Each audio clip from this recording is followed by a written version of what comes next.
갑작스럽게 이제 결정을 해서 주말에 공지를 올려서 사실 올리는 중에는 제가 어떤 생각을 했냐면 한 10명쯤 들어와서 저녁 때 그냥 수다나 떨고 어떻게 코로나에 잘 살아있는지나 그냥 확인이나 하자 하는 생각으로 공지를 올렸는데 이상한 현상이 일어나서 시간이 갈수록 막 인원이 엄청나게 신청들을 해주셔서 저희 그 강의실이 100명 정원인데 딱 100명이 신청을 해주셨어요. 그래서 오늘 이렇게 많이들 와주셔서 지금 막 들어오시는 중이라 되게 반갑기도 하고 설레기도 하고 그런 마음으로 지금 기다렸습니다. 제가 정기 연수는 대략 작년에는 한 번도 못했고요. 재작년에 10월 달에 이제 정기 연수를 우리가 대면으로 오프라인으로 했었는데 작년에는 뭐 어쨌든 코로나 때문에 못했고 금년에도 쉽지는 않을 것 같아요.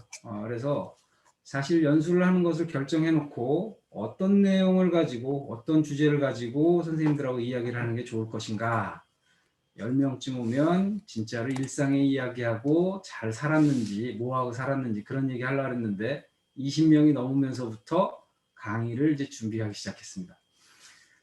예전에 연수 때는 대체적으로 뭘 했냐면 프로그램에 대한 것을 전달하고 3월 달에 이런 프로그램을 가지고, 그러니까 저희 그 활동수학 내용으로 보면 각 일권, 각 단계별 일권들에 대한 교재 내용을 이렇게 좀 지도했으면 좋겠다 하는 가이드를 주로 했었는데 그 가이드는 6시간 동안 했었어요. 그런데 오늘 저한테 주어진 시간은 1시간 반 내외. 그 시간 동안 프로그램에 대한 것을 전달하기는 어렵겠다라는 생각을 좀 했고, 그럼 뭘 할까? 그러면 커다란 줄기에서의 이 프로그램을 어떻게 운영할지, 또 앞으로의 우리가 어떤 형식으로의 수업을 전개할지. 자, 대체적으로 오늘 들어와 계신 분들은 전부 다 강의를 하고 계시는 선생님들이 많을 것으로 예상이 돼요. 물론 학부모님들 계실 거고. 그래서 어쨌든 큰 줄기에 대한 것을 한번 좀 이야기를 해보고 그걸 통해서 어떻게 우리가 수업을 펼쳐나갈지에 대한 것, 그리고 이 프로그램, 미래수학 프로그램을 어떻게 접목시켜서 활용하면 유용할지에 대한 것까지를 간략하게 좀 한번 짚어보려고 해요. 자, 크게 3가지 테마로 줄기를 잡았습니다.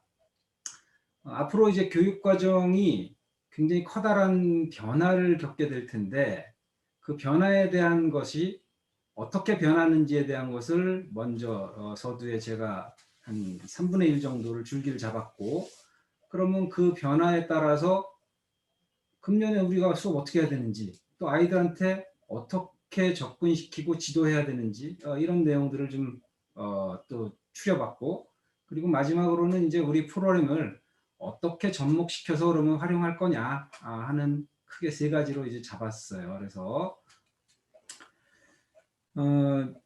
자, 저희 프로그램이 좋아요. 뭐 이제 조금 형식적으로 준비한 것들은 제가 준비한 것들은 이제 대충 했는데 어떤 것이 있냐면 제가 경험을 해보니까 지금 누가 제일 많이 지쳤냐면 엄마들이 제일 많이 지쳐 있어요, 현재. 그래서 저희 직영교육센터에서도 학생들이 많지는 않지만 꾸준히 성장세를 보이다가 여기 직영센터에서는 창의수학만으로 수업을 하고 있습니다. 일주일에 한 번씩 수업을 하고 있는데 코로나 딱 시작되는 시점에서 아직 전국 명령이 나오지도 않은 상태에서 제가 작년 2월 1일부터 수업을 안 했어요. 그러고 중간중간에 이제 풀리고 하면 수업을 조금 하면 학생들이 좀 나오다가 또 막으면 안 나오다가 뭐 이러는 과정을 반복했는데 지금 현재 이제 풀 수업으로 다 돌았습니다. 전체 학생들이 다 등원을 하는데 어느 정도가 등원을 하냐 하면 100% 등원합니다. 뭐냐 하면 엄마들도 지쳤고 아이들도 지쳤고 뭔가 혼자서 할 수 있는 감당할 수 있는 부분에서 이제 넘어선 거예요. 교과는 그래 밀크티 보고 좀 해봐 하는데 이런 창의 수학이라든지 사고력 수학에 대한 부분을 꾸준히 하던 엄마들은 지금 안 하자니 뭔가 좀 불편하고 하자니 이 코로나 때문에 힘들었는데 마침 다시 시작을 한대. 그러니까 100% 등원을 시키더라고요. 자, 그러면서 이제 조금 뭐 입소문들이 난지 상담도 좀 오고요. 나름 이제 코로나 때 이런 그 온라인 수업도 진행을 하고 또 온라인 강의도 진행을 하고 뭐 이러면서 많은 쪽에 홍보하는 쪽에 좀 주력을 했어요. 그래서 블로그라든지 카페라든지 이런 그 맘카페 이런 데서 좀 활동을 좀 많이 하다 보니까 아무것도 할 게 없으니까 그걸 많이 했어요. 그랬더니 그 반응이 지금 조금씩 오는 것 같아요. 온라인을 SNS를 활용하는 그런 홍보 계획을 가지고 조금 접근하신다면 충분히 좋은 기회를 맞이하실 수 있을 것 같아요. 자, 그래서 우리 아이들하고 지금 수업하고 있는 모습이 이렇게 수업을 하고 있어요. 자, 이거는 이제 저랑 많이 공부하신 분들은 많이 보신 내용이지만 처음 보시는 분들이 많다고 하니까 조금 사진을 보여드리면 이게 초등 저학년 아이들입니다. 자, 요건 이제 분리하기 활동인데 이렇게 교구를 가지고 아이들이 조작하면서 하는 활동이니까 굉장히 아이들이 수업하는데 흥미를 가지고 접근할 수가 있어요. 저울도 이렇게 자, 이런 거 다 만드시면 돼요. 이게 다 우리 선생님들이 아이디어를 내서 아이들과 수업하기 좋게끔 만들어 놓은 거예요. 그리고 아이들도 여기서 어떤 아이디어를 내놓으면서 선생님 이 저울 이렇게 만들면 더 좋을 것 같아요. 추를 이렇게 만들어 보면 어때요? 라는 제안을 하면서 이게 진짜 수업인 것 같아요. 자, 수학일기 옆에 지금 뭐라고 잘 안 보이실 건데 굉장히 빼곡하게 썼어요.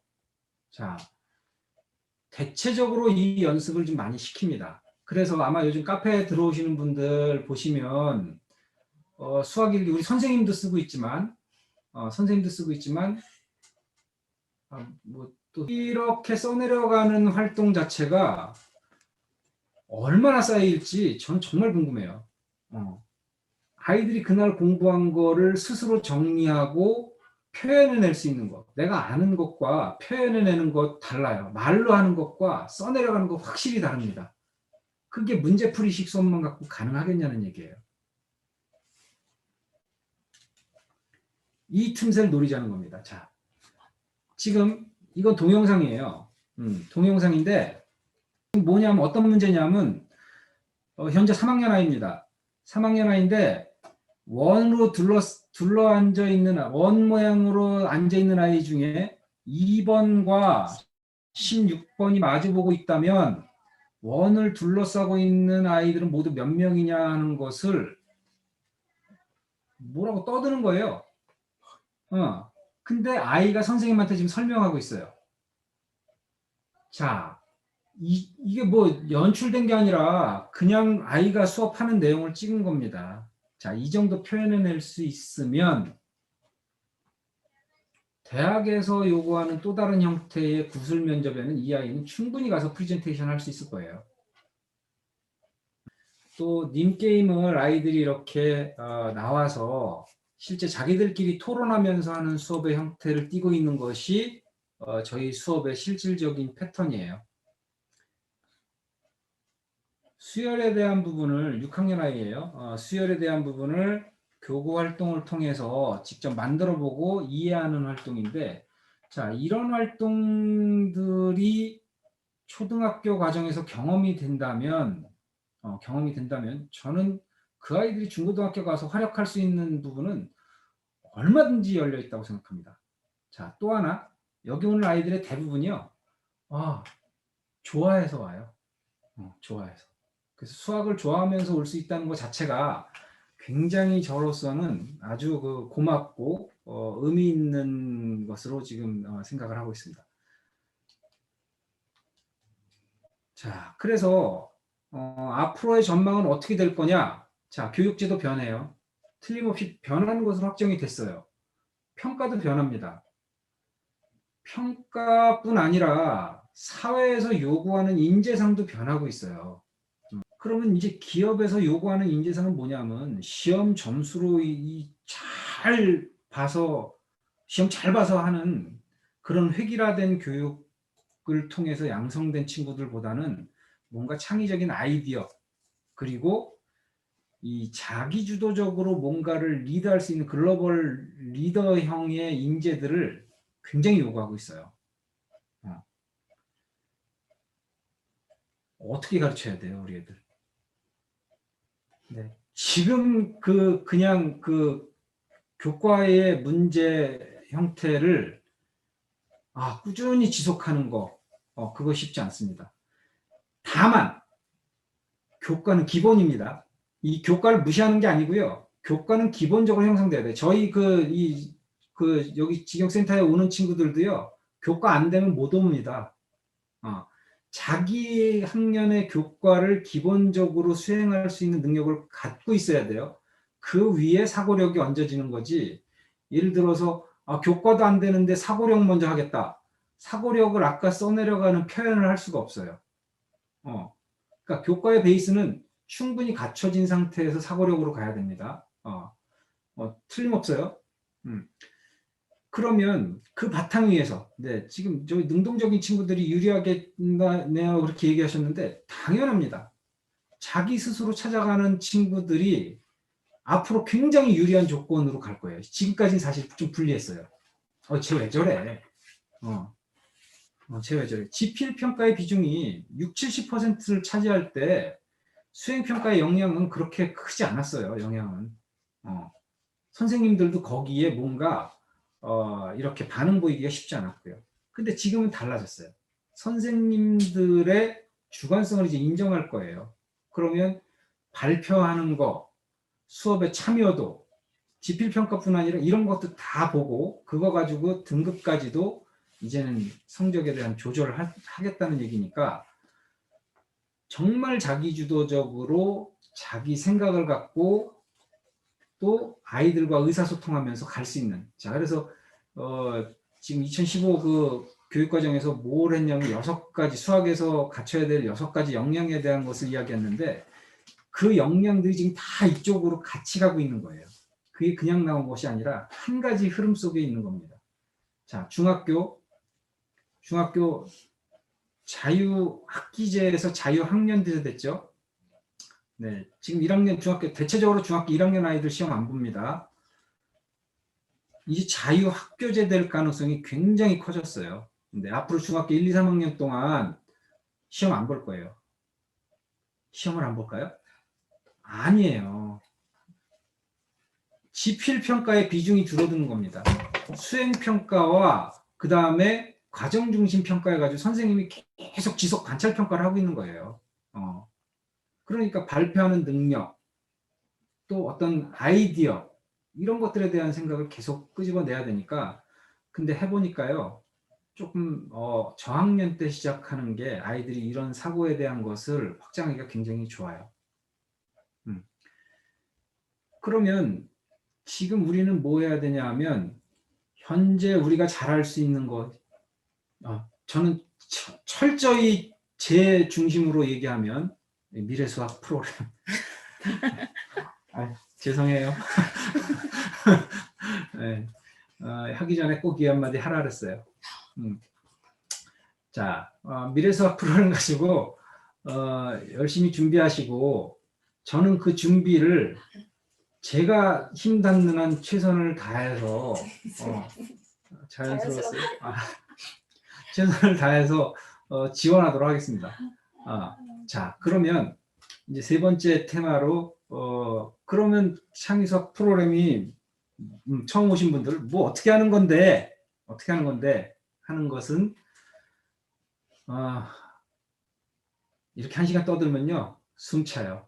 그래서 요 뒤에 거는 저보다 더 많이 이렇게 이 시스템에 대해서 아는 선생님이 좀 얘기를 해주실 거고요.